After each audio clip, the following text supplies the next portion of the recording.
Hello, it's July 11th, 2017. I'm Tony Samario, coming to you from my father, BroSal.org YouTube channel, and I'm just going to call this a world news update.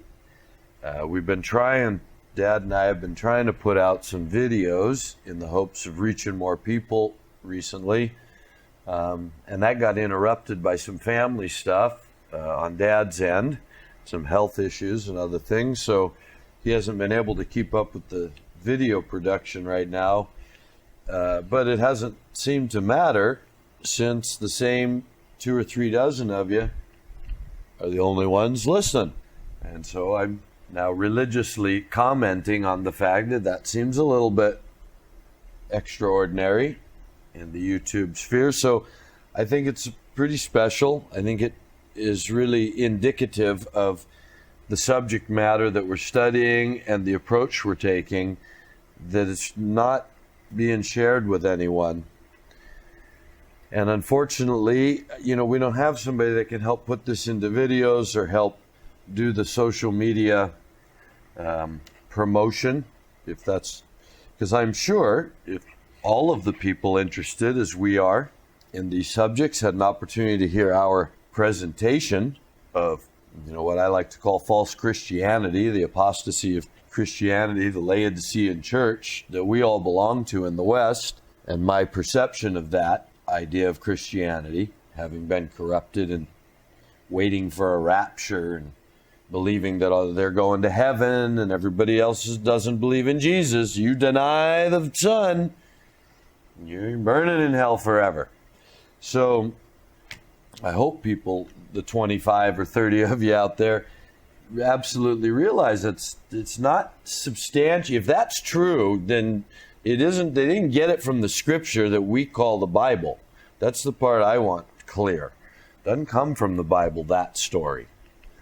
And so that's kind of what I want to lead into with this news update. If you don't start to grasp, at least for me, this idea of this, whatever the devil is, whether the devil's a thing, like a force, a spirit that can take a bodily form, that can do miracles, that can transcend into this material world, or whether the devil is just everything that is not God, as represented from, I guess our conscious point of view within ourselves. The devil's in all of us as the spirit of iniquity, that none of us are righteous. We've all gone astray. Everyone's turned to his own way. Not one righteous, no, not one. We're all wicked. All our works are wicked. Our hearts are wicked. I mean, that's the that's the generalization. I don't know why believing in Jesus changes any of that. I still realize I worship mammon. I mean, come on, this is what it all comes down to: money, love, or money. Which one? And the world. This is what I want to. To me, it all fits together with the people that study with us to bring it to you this way in our search for the end, and anticipating these final, or maybe they're not final, but they're the next stage of the process. This wars and rumors of wars is going to lead to this peace covenant with many for 7 years, going to be broken in the middle. Something's going to rise up to call down miracles and create an image and cause the earth to worship it, cause everybody to take a mark, to be able to buy and sell. All these sort of things we know are coming. I just say that when you start to unravel the reality of both history and scripture, what you see is these lies. The scripture says, okay, this devil's father of lies. There's no truth in him. So subtle lies, subtle deception, all this idea. How's that work? You look at history and you see, what is it? It's a bunch of lies. It's a bunch of people who have control lying about what they're doing to keep control, killing and doing all sorts of things. Look at when the Messiah comes, what does he tell the Pharisees? You look white on the outside, but you're full of corruption on the inside. You're like a bowl that's all clean on the outside, but you're all dirty on the inside. So To me, this is the picture of history. It's told one way but lived another way. I can see why whatever this club is that's been coming down since Babylon, why it's centered around, murder and drinking blood. Because that's what the Bible says not to do, right from the very start. God says, I created life. I breathed life into you. And you're not to take life, and you're not to drink the blood, which is where the life is contained, because that blood gets spilled for your soul, the redemption of your soul. So it's all got to do with God and God's authority and God's ability to redeem. That's what blood and murder and killing represent. That's why God can kill wholesale, kill them all. What's God care? He's in charge. They're his souls. He creates good. He creates evil for the day of wicked, as we went over in the last Bible study, the person that had drawn out a few quotes, various quotes of the scripture to present God as claiming, I do evil. I make it all. It's all for me. I make the good and the bad for my purpose. And so rarely does the external, exoteric religion that we're all given to the masses on any level, bring us close to a God that reconciles it that way. Only the occult people who say as above, so below. God is black and white. It's reconciled by the fact of getting over your differentiation of it. Stop calling good good and evil evil. That's why they do evil on purpose, to demonstrate that when you can do good and evil equally with equal compassion, then you are like God. See, that's their lie, in my opinion. But for the religions, they give you this devil-fighting God for the souls of men. They give you this red team, blue team, just like the politics, just like everything. They give you the team to choose. They give you the million different ways, million shades of blue and a million shades of red, so that you can identify and they can lead you. I mean, that's the only way to see history. Even Napoleon a couple hundred years ago said history's written by the people who win the battles. The victor writes himself in as the way he sees it. And so it's not so hard to see history. Go back to St. Jerome changing the Bible to reflect that Paul said hell. Why? Well, more control over the people, right? God's sending you to hell. You better listen to us. So it's very difficult to get your mind around the fact that the whole thing's a big lie and a warp, going back just almost as far back as you can measure it. Maybe that's what made people like Nebuchadnezzar great in their day. Maybe that's what made people like Alexander the Great in their day, is, I don't know, they told the truth. They based their destruction on some sort of truth. I don't know. What I do see is that in the history I'm aware of, that I can track even since the Messiah, the Crusades, all of this, all lies, the Catholic Church, the Reformation, Martin Luther, all these things, John Calvin. I mean, it's a string of manipulations and lies. So by the time you get to the modern world of giving us mass communication and journalism and all this stuff, you gotta somehow get a concept of the umbrella power that's all fallen into. You find me a government that can go against the real power in the world, the true bankers that have been running things for 1,000 years or more since the Crusades. You find me a significant world power that can say no to them, that can't more legitimately be seen as a product of a order out of chaos system in which money's loaned to keep two sides fighting all the time against each other. That's how the whole system was been structured for at least, say 700 years, since the banking system of the 14th century and such, 13th, 14th century, that comes out of the Crusades. that's what they're regarded as doing, loaning money to both sides. This is not something the Rothschilds invented, as I've learned. This is the oldest way of control. And it's been used to control the nations going back before, Russia was the Soviet Union. That's why it was created to be the Soviet Union. That's easy to see. That's very recent. That's why I'm trying to bring it up into our world with this little bit of a background where, you go back the last few hundred years is highly controlled. Every war, the War of 1812, the Spanish Civil War, the American Civil War, the French Revolution. These can all be shown to be highly manipulated, controlled. So you gotta, whether you think you know the reason, whether we think we know the reason or not, you gotta know there is a reason. Somebody's spending money to a purpose.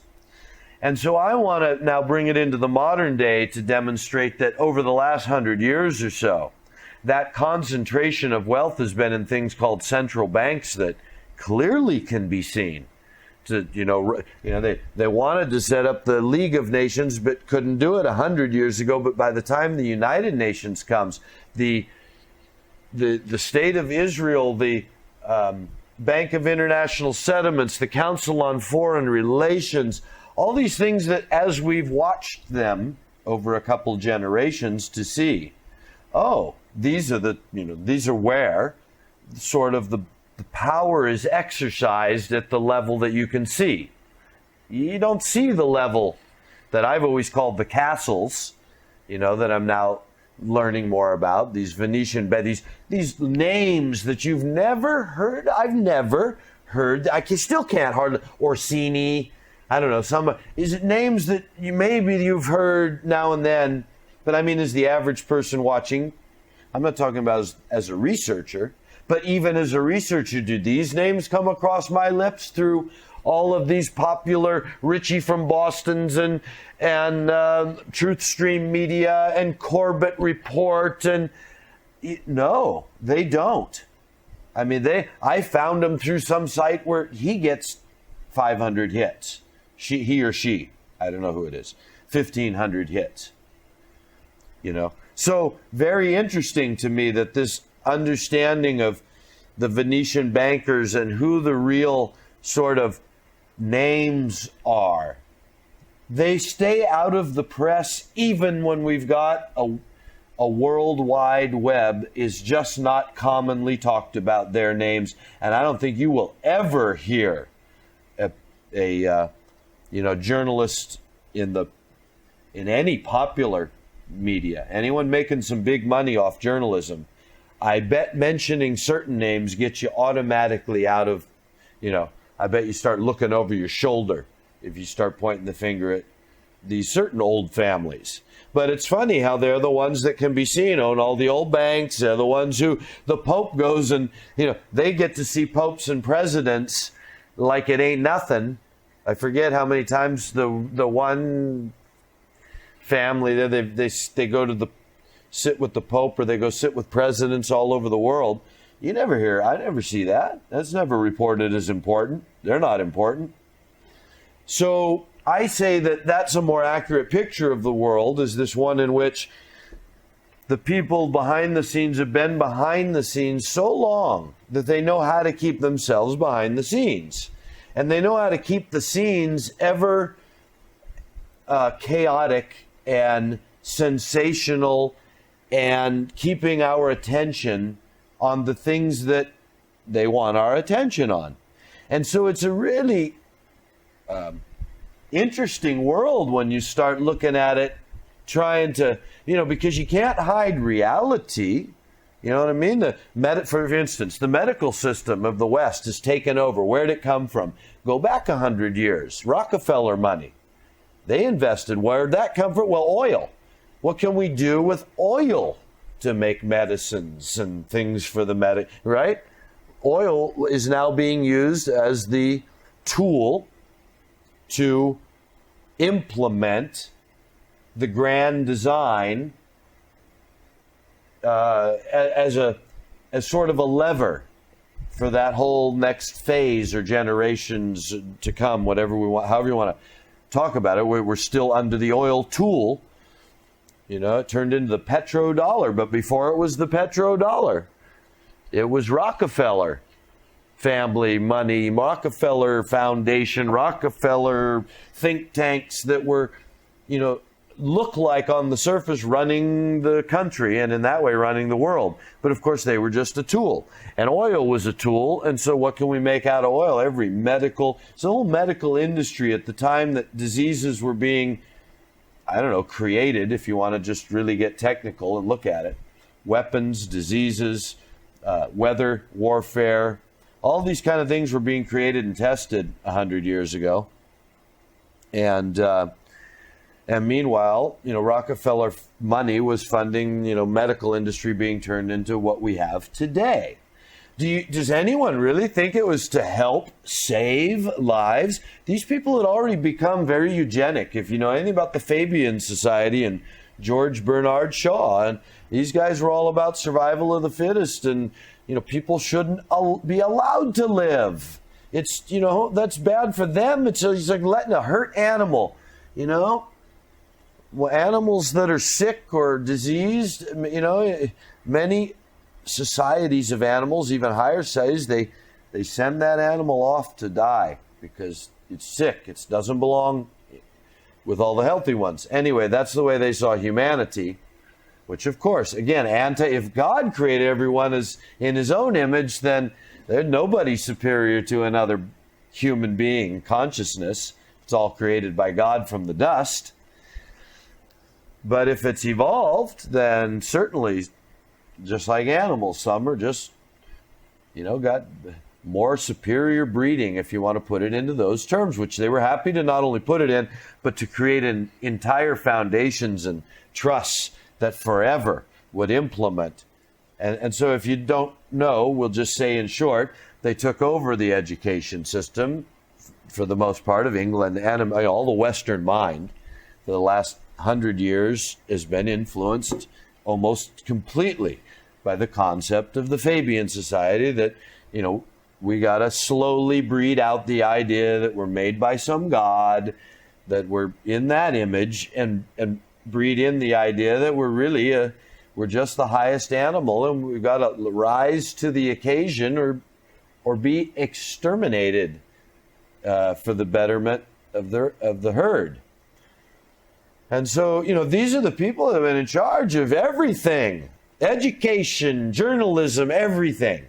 That's why our movies are the way they are. That's why our children are the way they are. That's why our sexual revolution that started however long ago has not turned into this beautiful opening of the mind and acceptance and all this, but this truly demented, fragmented, oppressed, suppressed, repressed, psychological, rat's nest, spider's web that they set it out to be. This is my point. To think that that's all organic with all the money and power and funding and think tanks that have been going on for 100 years, and they didn't get anything right. They can't get medicine right. They can't get politics right. They can't get military right. They can't get peace right. They can't get hunger right. They can't get weather experimenting right. Does anyone talk about the fact that as long as we've been doing weather experimenting and talking about weather warfare, and now it's official that we're trying to save the world by controlling the weather through engineering so that we can create clouds to reflect the sun, blah, blah, blah. We know that through patents for, 50, 60 years now, we can make rain, we can stop rain, we can change the jet stream, we can make it hot, we can make it cold, we can make it snow. And yet, I just have been watching the world news today, and gosh darn it, I'm 50 years old now. And growing up, there's always extreme weather. I lived through Mount St. Helens, one of the worst, volcanoes of my generation. Of I think the last 100 years or so. And yet I don't remember, they talk about how irregular it is now. Like, I don't remember everybody dying every summer. The fires are burning everything down. The floods, if it's not fires and drought, it's floods. If it's not floods, you're freezing to death. If the crops aren't dying, the levee's breaking. I mean, like I say, I've been around for long enough just to, half a century of a pattern. And through all my youth, summer was a wonderful time all across the United States. Heck, July was just like, everywhere in the northern hemisphere. July was a time, it was beautiful. You went on vacation everywhere in July. Now, good Lord, it's fires on one end and floods on another. And nobody talks about the fact that, well, darn it, are we using our weather manipulation technology to help? Are we trying to stop the fires by making it rain right now where the fires are? Why aren't we talking about that in journalism? Why isn't it a big deal that the whole country isn't gauging whether all the money we're spending on weather manipulation is worth it, since the weather seems to be getting worse now that you're saving the planet with it? Can't you help at all? Is it going to destroy the planet long term to help today to save some houses by making it rain? Or to stop the flooding over here to save some more life? Or to make it rain over here a little bit to help the crops? Or to stop all the hail over here, since we know we can? Well, we know we have patents to do it. We know we've been talking about doing it for an awful long time. We've been claiming that it can be done. We've been showing it, just like but I say, how do I know? Is it a hoax? Like nuclear weapons and the fallout of nuclear weapons? And I say that's all a hoax, because I've been around 50 years. Nobody's getting radiation anymore. They show me a bunch of picture deformed babies, but I also know they've been doing experiments on people with all sorts of stuff, chemicals and drugs and all sorts of stuff. They've been experimenting on human beings to create, I think, diseases and see what they can do to people. You can blame that on anything you want, can't you? And say, oh, nuclear fallout. But where's the real evidence of, say, Fukushima? My folks live in the path of it, And my father, for all I know, other than some, normal, even less than normal ailments for someone his age. Yeah, he takes an aspirin a day. He don't take no pills. He's got no respiratory problems from fallout of nuclear radiation. He eats the food around there for his whole life now. Where's the nuclear radiation in my father? Been brushing his teeth with the fluoride in the water. I don't know. Maybe his teeth aren't perfect, but are they, he's always been one of the smartest people, anyone knows. I don't know. Is the fluoride? So I don't know. All these stories that we're told. So is weather stuff just another story, and that's why they don't bring it up, because they can't really help?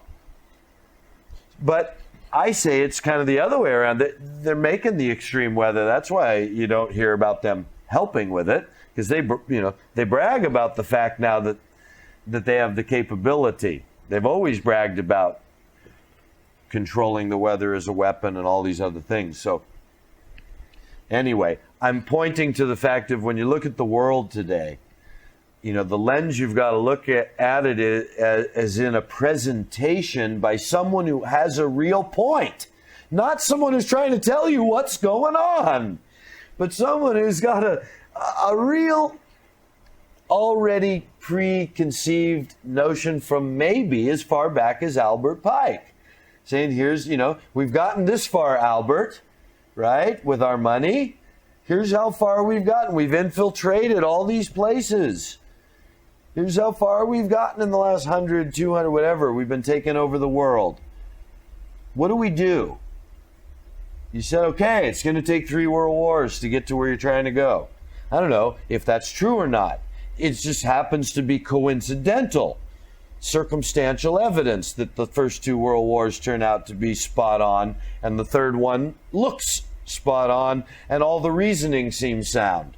So I'm going to say that the most likely, if I had to judge, if I'm a jury in a, I got to come down on the side right now that the pike was an authentic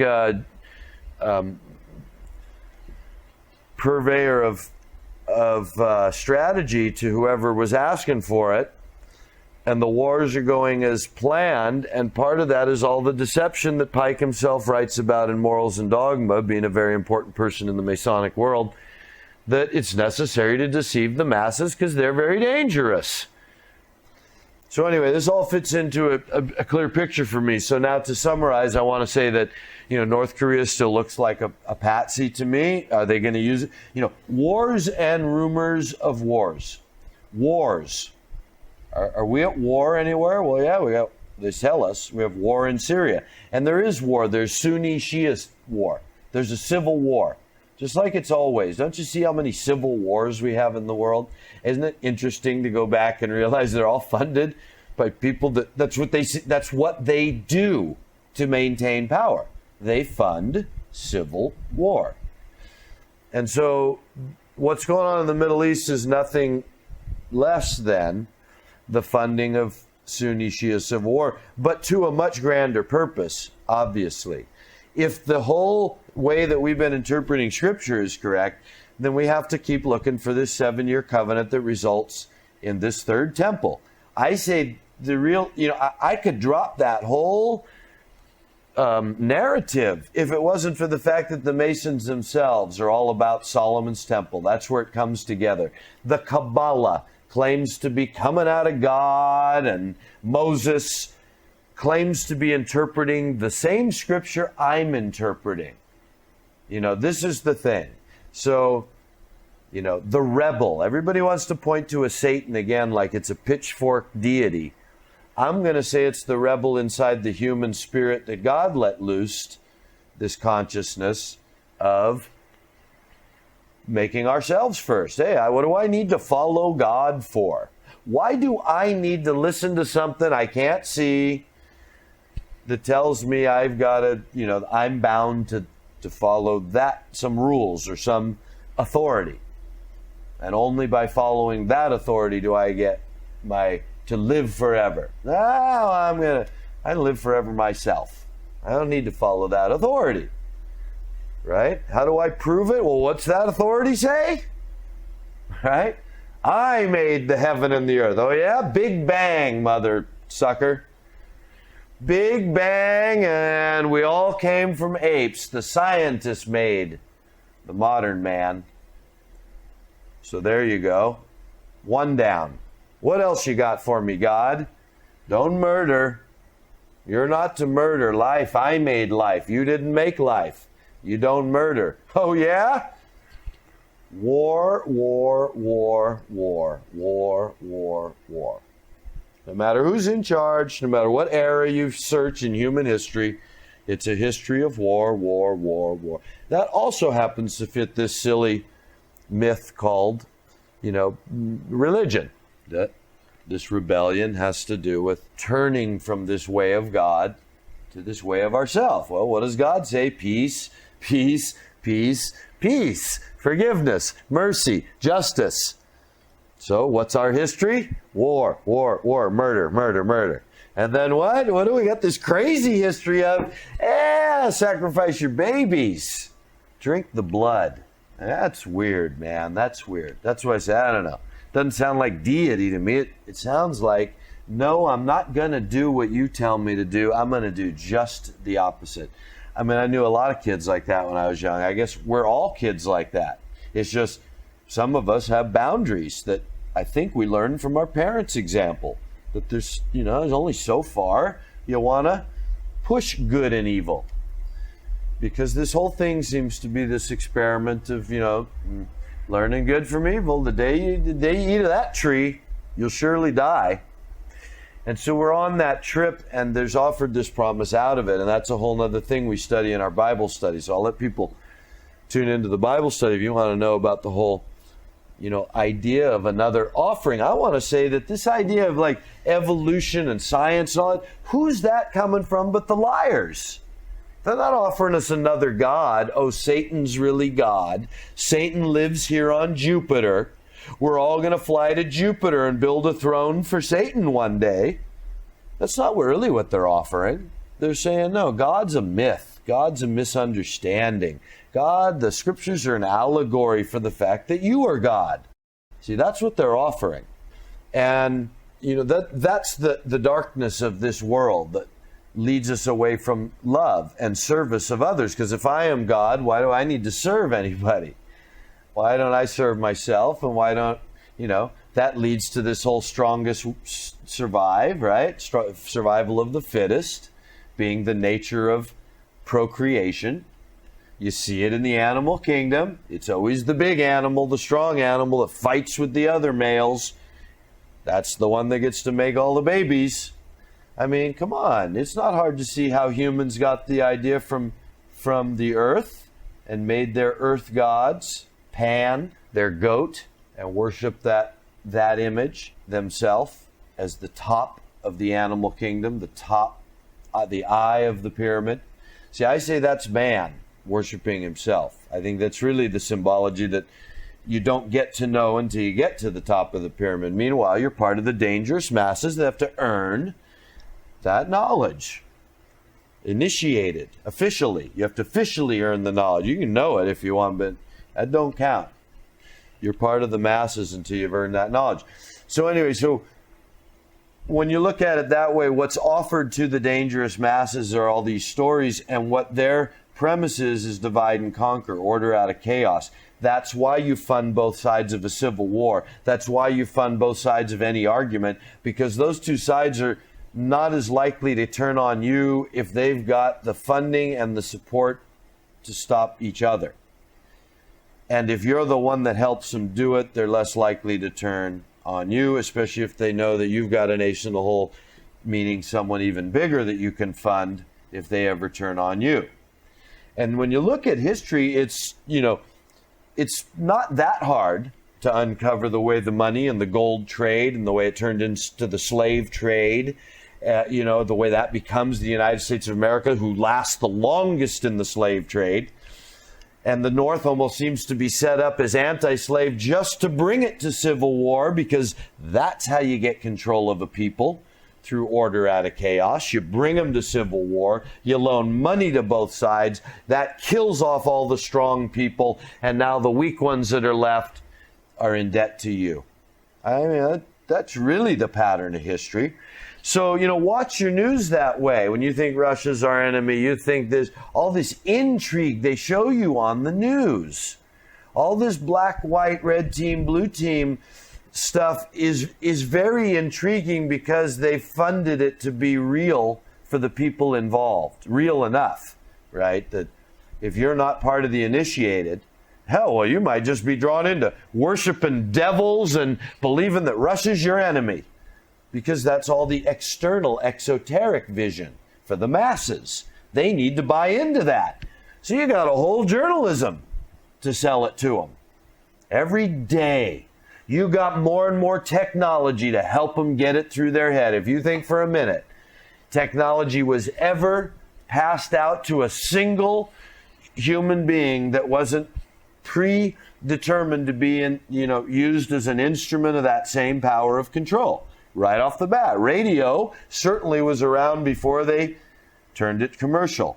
You really think the people that loan all the money needed to risk being overturned by sudden universal communication just for the money that radio brings? They didn't need to do that.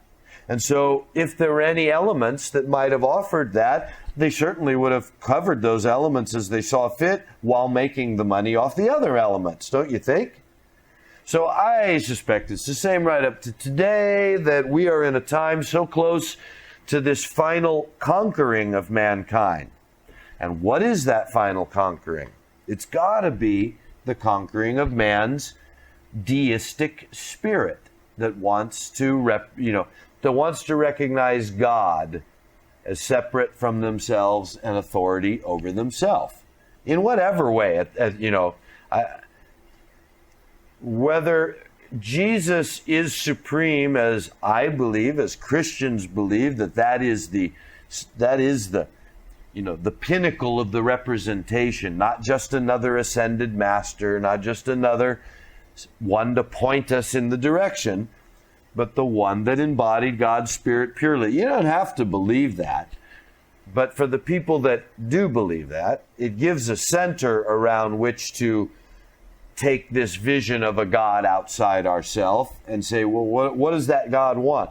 Most people that really believe in a God of love understand that it means some sort of giving of ourself. And I believe that's why the Scripture promises that those people are a law unto themselves, and those people that even do one thing for the children of God are righteous, and the people who live that righteousness are they are demonstrating the Spirit of God in them. Yeah, I'm not putting it into the words that we went over through John or Paul, but didn't John say something about no one who does the right thing? The people who do the right thing have the Spirit of God in them. That's where the right thing comes from.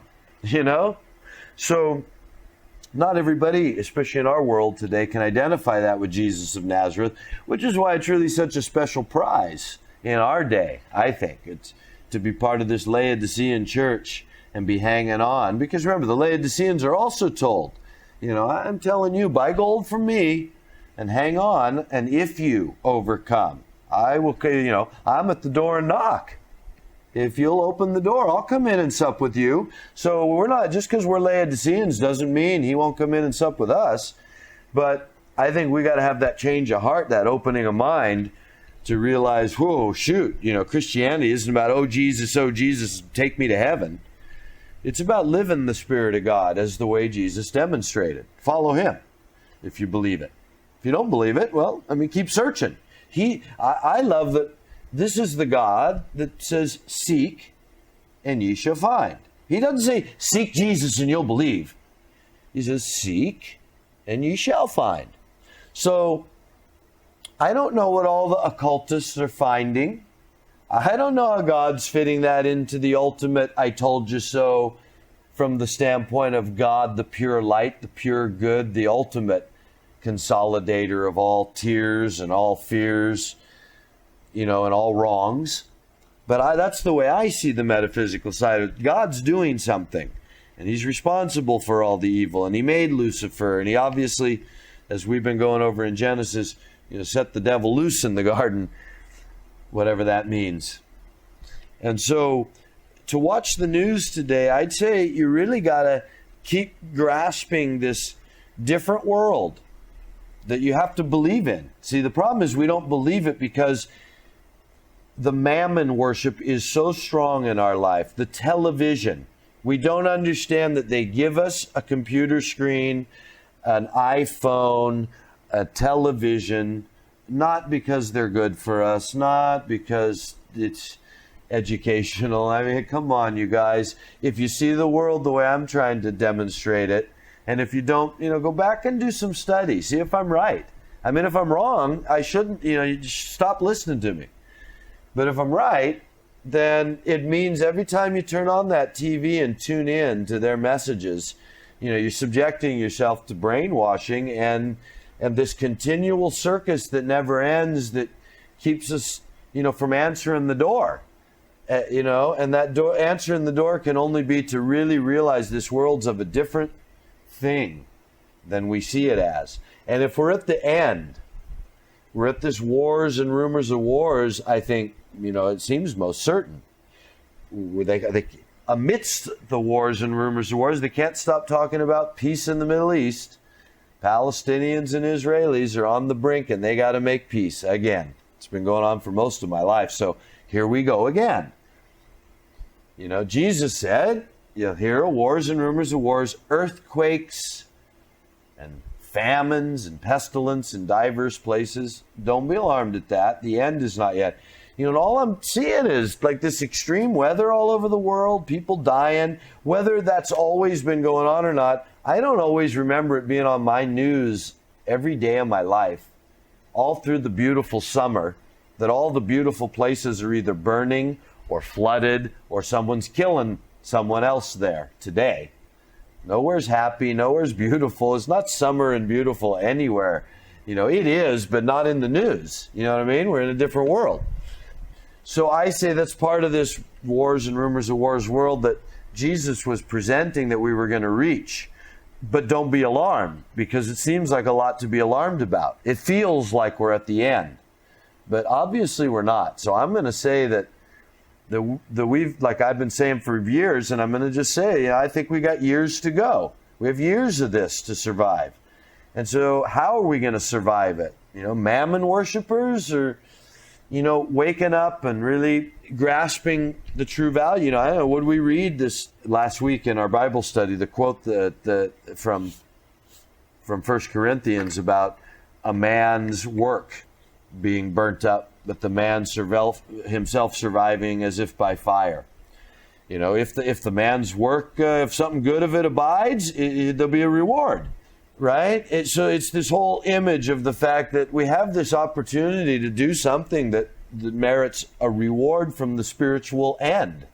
But most of our work is wicked, and it just gets burned up.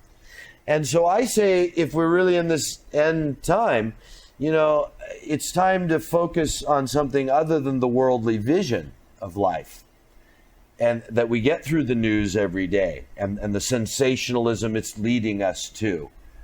Obviously, everything's almost the opposite. The end of the world isn't it doesn't say the end of the world.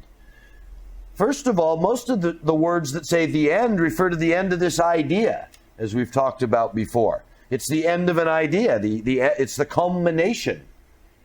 And the other word that's used is aeon, age. It's the end of an age. This wicked age, as it's referred to all the time, right?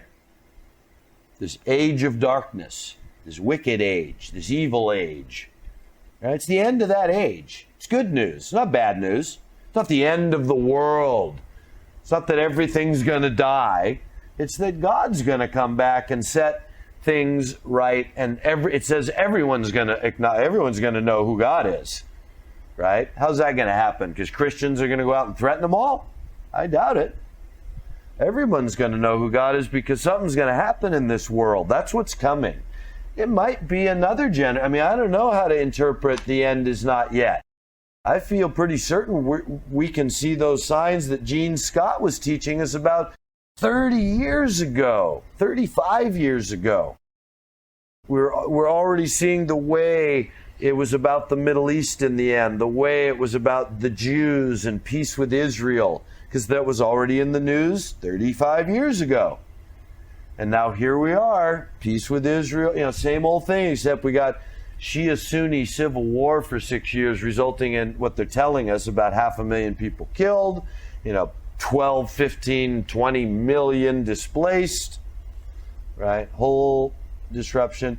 Oh, that's got nothing to do with Pike's strategy of Islam and Zionism coming to war. Nah. The fact that Russia and America keep in the worst state, they tell us, since the Cold War, got nothing to do with Pike telling us that they're going to wipe out Christianity and atheism by bringing them all to war. See, so come on, see a deeper vision that explains, the world today. So anyway, I wanted to update you all. Sorry, it's, we've been trying to keep the geopolitical stuff. There's a couple more shows that Dad has that he's been trying to put to video before he got interrupted. So, we'll do our best, and I'll try to update us maybe once a week or something, or as I see fit. I don't see that there's much else. If you're watching us, we don't have a crowd that's growing.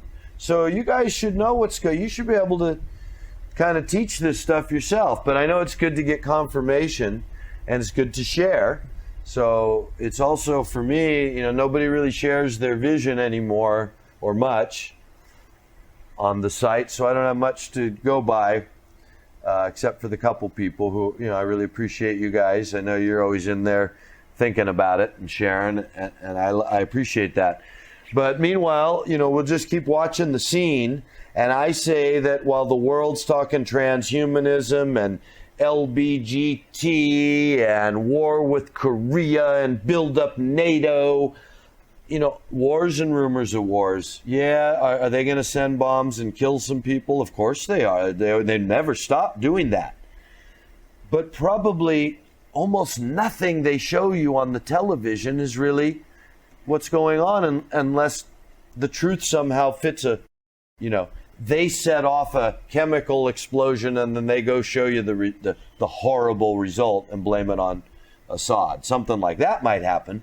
But you'll never really get the actual truth in the news. The father of lies, come on, with a plan, God's plan being carried out.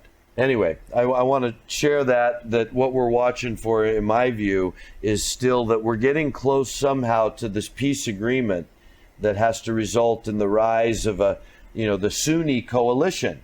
And I say that today the most significant thing I've seen is the way they're using this gutter issue to bring Saudi Arabia to the front. I mean, Qatar's not doing anything they've ever done. I mean, come on. It's almost laughable that this little country of almost pure transparency is suddenly front page news, but it's against Saudi Arabia making this move to be the Sunni coalition. See, because ISIS is going down.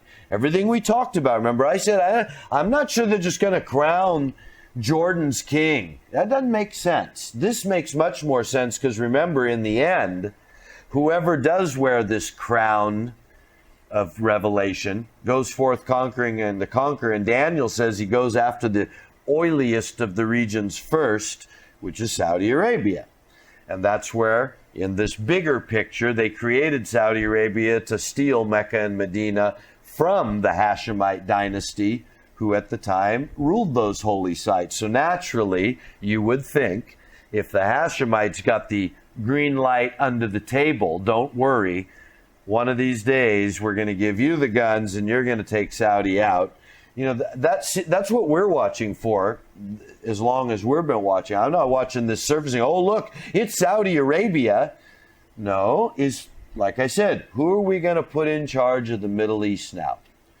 See, Saudi Arabia is making the natural bid. We're the Sunni leaders. But you watch. That's what I'm watching now. You watch how that falls apart over the next few years as it all comes to making peace with Israel and all the elements that come out of Saudi's. What, are they going to show how Saudi was complicit in 9/11? That's all it would take, you guys. And boom, the media gets to make them the enemy. So anyhow, this is what I see as our future watch. I always knew ISIS wouldn't last. They're going to fall. But of course, with no money, no headquarters, I guess a few walkie-talkies around the world and computers, they're going to orchestrate now terrorism that you already see. They're prepping for it in Paris, in England, all over. Everybody's, doing nothing but terror drills. We got no money in our societies, but we got money to do terror drills because, of course, ISIS is the greatest threat the universe has ever seen, and not the combined Israeli Mossad, CIA, Pakistani intelligence, not even with the help of the Russians. Can we put these guys down in Europe and Turkey and all these places? Nope. They get to keep pulling off their lone wolf suicide attacks, somehow orchestrated by a central unit that no one can ever identify or track down or stop. So, go back a year and a half or two. I don't know what's it been, Dad, 2 years, maybe almost, that I've been saying this is where we're going. So, yeah, that's why nobody's going to put me out on the internet, darn it. So it's up to all of us to simply know the truth, share the truth. I trust the Spirit will do whatever it's going to do. But anyway, you guys, I say don't, trust what's going on. Look for what you expect to be coming because you know something about history. You suspect something about the way the people of the exercise of power, that there's a plan afoot, and therefore there's clues to that plan in what the general path of history shows, not what they tell you on any given day, week, or year through your politician or your favorite mouthpiece.